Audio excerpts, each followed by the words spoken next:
El aire era denso, cargado con el aroma a pino y tierra húmeda. Cada paso que daba Miguel, el crujido de las hojas bajo sus botas resonaba en el silencio. Un escalofrío recorrió la espalda de Miguel, aunque el frío tenía poco que ver con el abrazo del bosque. Era una sensación que venía de adentro, una inquietud que no podía sacudirse. Ajustó el rifle que colgaba de su hombro. El metal frío era un peso familiar contra su mano encallecida. El contrato era simple: eliminar al lobo que aterrorizaba la aldea cercana. Un lobo que, según los aldeanos, no era como cualquier otro. Dinero fácil para un cazador experimentado como él. Había cazado lobos antes, pero este trabajo tenía un aire diferente. Sin embargo, algo no se sentía bien. Había una tensión en el aire, una sensación de que algo más acechaba en las sombras. Los aldeanos, por lo general un grupo bullicioso, estaban callados, sus rostros marcados por un miedo que era más profundo que el gruñido de un depredador. Era un miedo antiguo, casi primitivo. A medida que se adentraba en el bosque, la luz que se desvanecía pintaba largas y misteriosas sombras entre los árboles. Las sombras parecían moverse con vida propia. Casi podía sentir el peso de ojos invisibles sobre él, juzgando cada uno de sus pasos. Cada crujido, cada susurro del viento parecía amplificado en la quietud. El bosque, generalmente vivo con el susurro de las hojas y el canto de las aves, contuvo la respiración. Incluso el viento parecía susurrar una advertencia. Miguel sabía que no estaba solo y que el verdadero peligro aún no se había revelado. Los días se convertían en noches. El lobo, esquivo como un fantasma, seguía sin ser encontrado. Miguel, un maestro rastreador, estaba perplejo. No encontró huellas, ni excrementos, ni rastro de la criatura, salvo los susurros aterrorizados de los aldeanos. Hablaban de ojos brillantes en la oscuridad, de ganado destripado, de un aullido escalofriante que parecía filtrarse en sus huesos. La frustración lo carcomía, mezclada con una creciente inquietud. Había cazado lobos antes, su astucia era un adversario digno, pero esto se sentía diferente, esto se sentía personal. Llegó a un claro bañado por el brillo etéreo de la luna.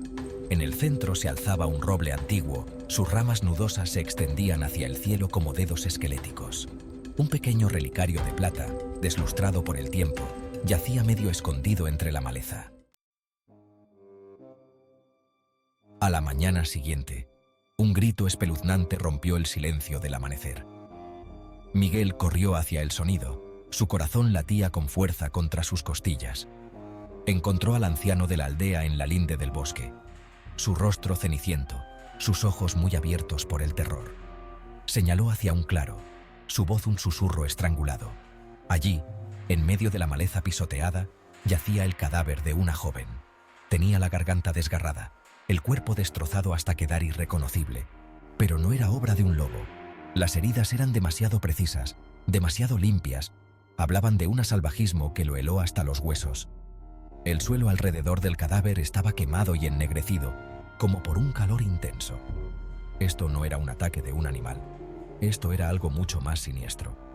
Grabado en la corteza de un árbol cercano, el símbolo del relicario. Los dibujos contaban una historia tan antigua como el tiempo mismo, una historia de pactos y sacrificios, un pacto hecho entre los ancianos de la aldea y una criatura de inmenso poder, una entidad que exigía respeto y temor.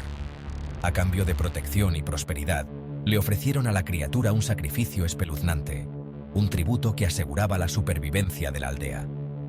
Una joven, ofrecida cada luna llena, vestida con ropas ceremoniales, se convertía en el símbolo de la devoción y el miedo de la aldea. El lobo era una cortina de humo, una fachada para ocultar la verdadera amenaza. Una distracción del verdadero horror que acechaba la aldea, un mal que se escondía en las sombras. Se había topado con un secreto enterrado durante generaciones, un conocimiento que había sido cuidadosamente ocultado. Una verdad demasiado terrible para enfrentarla, un peso que pocos podrían soportar. El peso del relicario se sentía pesado en su bolsillo, un recordatorio constante de la oscuridad que había descubierto. Un recordatorio tangible de la oscuridad que había descubierto, un símbolo de la carga que ahora llevaba. Tenía que actuar, no podía quedarse de brazos cruzados mientras la aldea seguía en peligro. Tenía que romper el ciclo, liberar a la aldea de su destino sombrío. Salió de la cueva, decidido a enfrentar lo que fuera necesario. El sol poniente pintaba el cielo en tonos naranja sangre y violeta magullado, un presagio de la batalla que se avecinaba. Tenía que tomar una decisión, una elección que cambiaría el destino de todos. Revelar la verdad a los aldeanos y arriesgarse a su ira, o enfrentarse a la criatura él mismo y afrontar las consecuencias. El miedo luchaba con una extraña sensación de propósito dentro de él, una determinación que no había sentido antes. Sabía que el destino de la aldea dependía de su valentía y de su capacidad para enfrentar la oscuridad. Armado con su rifle, Miguel se adentró en el bosque oscuro y denso. Con el conocimiento obtenido de la cueva, Miguel tendió una trampa meticulosamente. Se usaría a sí mismo como cebo, atrayendo a la criatura hacia él con astucia y valentía. Su plan era simple pero peligroso: atraer a la bestia y acabar con este reino de terror de una vez por todas. Mientras la luna subía alto en el cielo, iluminando el bosque con su luz fantasmal, bañando el bosque con una misteriosa luz plateada, Miguel se preparó para el enfrentamiento. Sintió un cambio en el aire.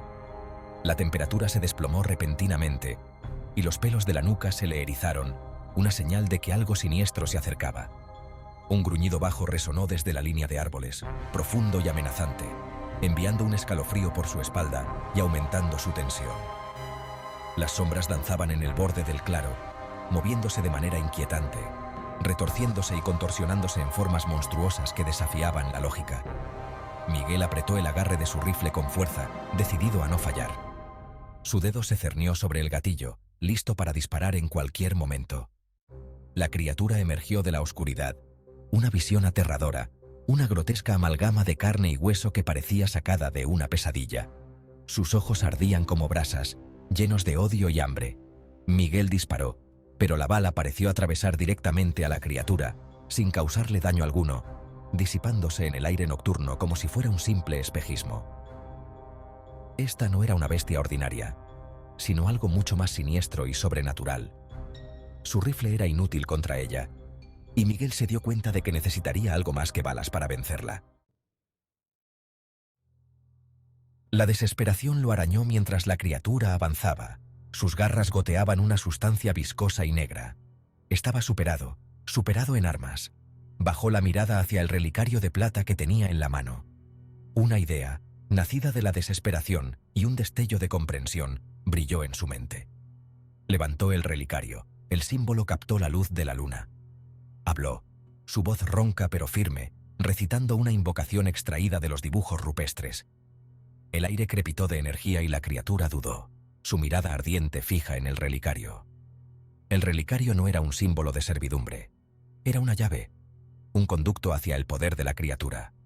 Canalizó su voluntad hacia el relicario, vertiendo su miedo, su ira, su desesperación en el antiguo símbolo.